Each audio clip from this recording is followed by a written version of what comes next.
আসসালামু আলাইকুম সুপ্রিয় অষ্টম শ্রেণীর শিক্ষার্থীরা। আজকে আমরা দ্বিতীয় অধ্যায় মুনাফা এর বেসিক কিছু জিনিস নিয়ে আলোচনা করব। মুনাফা অধ্যায়ের প্রথমে আমাদের কয়েকটা অঙ্ক আছে লাভ ক্ষতি সংক্রান্ত। তো লাভ ক্ষতি সংক্রান্ত অঙ্কগুলো করার জন্য যে জিনিসগুলো আমাদের জানতেই হবে সেটা হচ্ছে ক্রয় মূল্য, বিক্রয় মূল্য, লাভ, ক্ষতি। ক্রয় মূল্য কি? যেই মূল্যে আমরা কোনো কিছু কিনি সেটা হচ্ছে ক্রয় মূল্য। যে মূল্যে কোনো কিছু কেনা হয় তাকে বলা হয় ক্রয় মূল্য। তুমি একটা পণ্য, মনে করো একটা কলম কিনলা, 5 টাকা দিয়ে একটা কলম কিনলা। তো 5 টাকা দিয়ে একটা কলম কিনলা, এটা হচ্ছে যেই মূল্যে তুমি কিনছো ওইটাই হচ্ছে তোমার ক্রয় মূল্য। তারপর তুমি 5 টাকা দিয়ে একটা কলম কিনে, কত টাকা বললাম? 5 টাকা। মনে করো 5 টাকা দিয়ে একটা কলম কিনলা। এই কলমটা তুমি তোমার এক বন্ধুর কাছে আবার বিক্রি করে দিলা। তো বিক্রি করলা মনে করো 7 টাকা দিয়ে, বিক্রি করলা 7 টাকা দিয়ে। তাহলে এই 5 টাকা দিয়ে তুমি কলমটা কিনে 7 টাকা দিয়ে বিক্রি করছো। যেই মূল্যে তুমি বিক্রি করছো এটা হচ্ছে তোমার বিক্রয় মূল্য।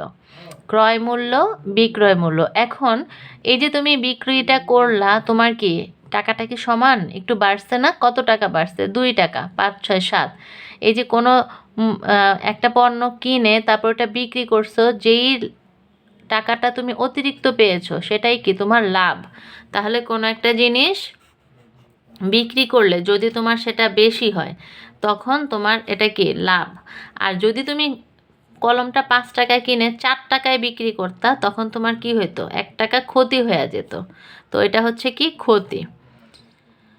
লাভ পাওয়ার জন্য আমাদের কি করতে হবে? লাভ হচ্ছে বিক্রয় মূল্য মাইনাস ক্রয় মূল্য।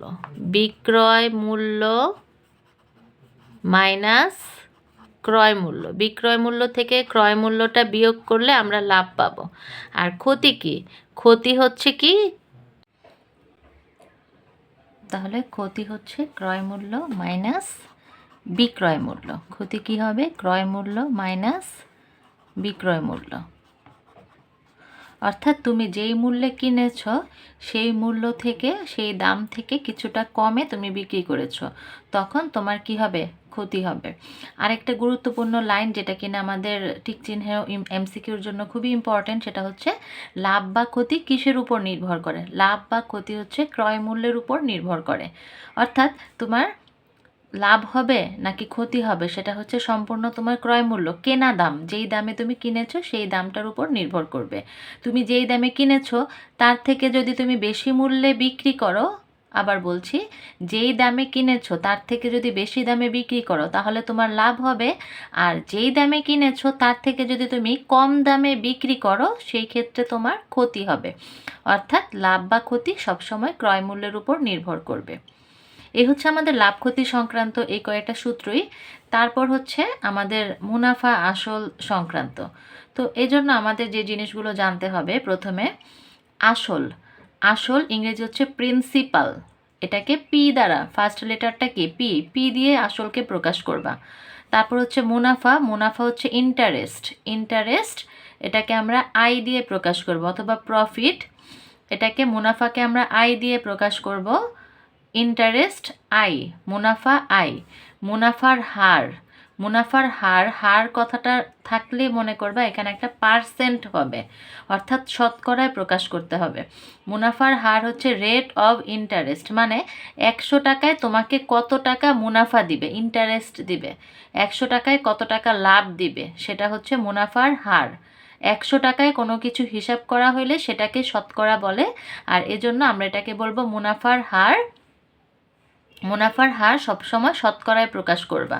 আর সময়, সময় হচ্ছে তুমি একটা টাকা কারো কাছ থেকে ধার নিয়েছো অথবা ব্যাংকে টাকাটা রেখেছো, সেটা অবশ্যই একটা নির্দিষ্ট সময়কালের জন্য রাখবা। আর সেই সময়টাকে আমরা এখানে এন দ্বারা প্রকাশ করব। সময় টাইম, কিন্তু আমরা টাইম টি দ্বারা না, এটাকে এন দ্বারা প্রকাশ করব। তাহলে এখানে মোট এই 4টা জিনিস আমাদের জানতে হবে: আসল, মুনাফা, মুনাফার হার, সময়। আসল কি? যেই টাকাটা তুমি ব্যাংকে জমা রাখবা অথবা কারো কাছ থেকে তুমি যেই টাকাটা ধার করবা, অর্থাৎ মূল যেই টাকা সেটাই হচ্ছে আসল। মূল টাকাটাকে বলবো আসল, মূল টাকাটাকে বলবো আসল। আর ওই মূল টাকাটা তুমি ব্যাংকে রাখলে ব্যাংক তোমাকে কিছু লাভ দিবে, অথবা তুমি কারো কাছ থেকে যদি ধার করো সেক্ষেত্রে তোমাকে কিছু টাকা অতিরিক্ত প্রদান করতে হবে, তো সেই অতিরিক্ত টাকাটাকে বলা হয় মুনাফা। আবার বলি, ব্যাংক কর্তৃক যেই অতিরিক্ত টাকা দেওয়া হয় সেটাকে আমরা বলবো মুনাফা। আর এই মুনাফাটা যেই হারে, যেই নিয়মে, প্রত্যেকটা ব্যাংকের এক একটা আলাদা আলাদা মুনাফার হার থাকে। যেমন মনে করো সোনালী ব্যাংকে তুমি যদি একটা লোন নাও সেক্ষেত্রে তোমাকে 10% হারে লাভ দিতে হবে, এরকম একটা শর্ত প্রযোজ্য করে দিল। তাহলে এই 10% হার মানে কি, 100 টাকা ঋণ নিলে তোমাকে 1 বছরে 10 টাকা তাকে বেশি, অর্থাৎ 110 টাকা দিতে হবে, এরকম একটা নির্দিষ্ট নিয়ম। এটাই হচ্ছে মুনাফার হার। আর সময় হচ্ছে, মনে করো তুমি 5 বছরের জন্য ব্যাংকে টাকা রাখলা, সেই ক্ষেত্রে সময় হচ্ছে কি 5 বছর। তাহলে মোট 4টা জিনিস মনে রাখবা: আসল, মুনাফা, মুনাফার হার, সময়। পি, আসল হচ্ছে পি, মুনাফা হচ্ছে আই, মুনাফার হার হচ্ছে আর, সময় হচ্ছে এন। এবার এইগুলো দিয়ে আমাদের সূত্র হচ্ছে মুনাফা নির্ণয়ের সূত্র, মুনাফা আই সমান হচ্ছে পি আর এন। এখানে কোনো চিহ্ন নাই, মানে এখানে গুণ আকারে আছে এগুলা। আই হচ্ছে কি মুনাফা, আর পি কি আসল, আর কি মুনাফার হার, এন হচ্ছে সময়। এখন তোমাকে যদি আমরা পি বের করতে বলি, এখান থেকে যদি আমাদের পি বের করতে বলা হয়, তাহলে আমরা এখানে পি কে ফ্রি করি। তাহলে আমরা এখানে পি সমান কি বলতে পারি, আমরা একটু এটাকে এপাশে আনি, পি আর এন সমান কি হবে আই। এটা এপাশে আনছি, এটা এপাশে আনছি। তারপর আমরা যদি পি বের করি তাহলে পি সমান কি হবে আই বাই আর এন। অর্থাৎ আমরা যদি পি মানে আসল বের করতে চাই, আসল বের করার সূত্র হচ্ছে আই বাই আর এন। আসল বের করার সূত্র আই বাই আর এন। একইভাবে তুমি যদি আর বের করতে চাও, আমি সাইডে লিখে দিচ্ছি, দেখো আমরা যদি আর বের করতে চাই, আর ইকুয়াল কি হবে, আরকে রেখে পি এনটাকে ওই পাশে পাঠিয়ে দিবা। এই দ্বিতীয় লাইনের পর দেখো আই থাকবে, তারপর পি এন এখানে চলে যাবে। তারপর তুমি যদি এন বের করতে চাও, এন সমান কি হবে আই বাই কি হবে পি আর।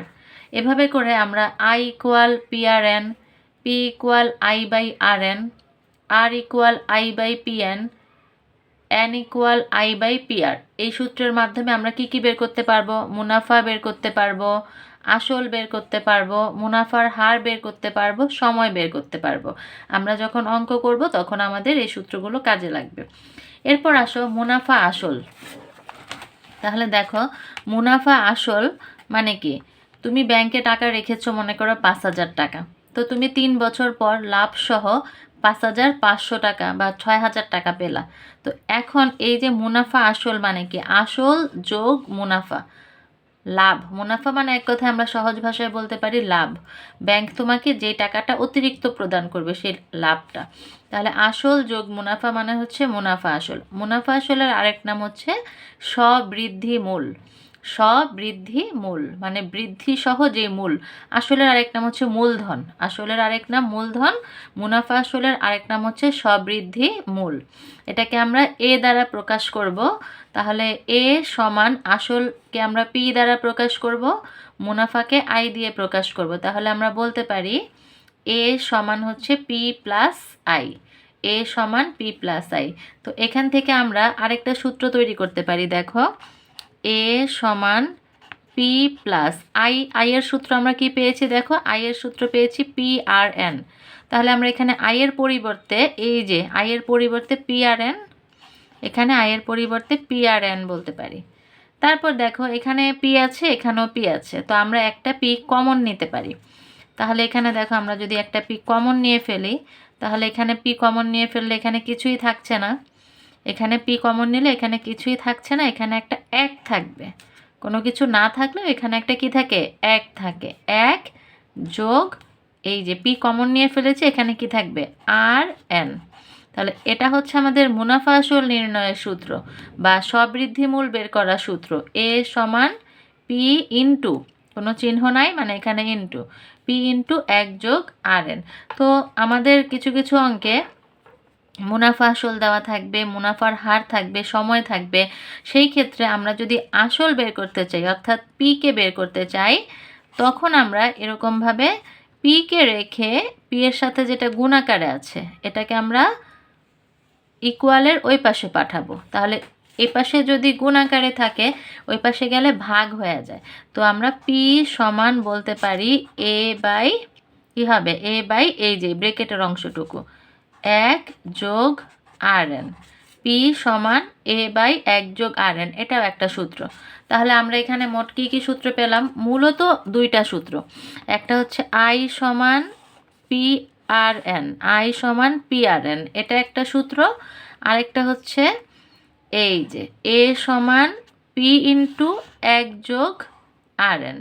এই দুইটা সূত্র পারলেই আমরা এই চ্যাপ্টারের সবগুলো অঙ্কই করতে পারবো।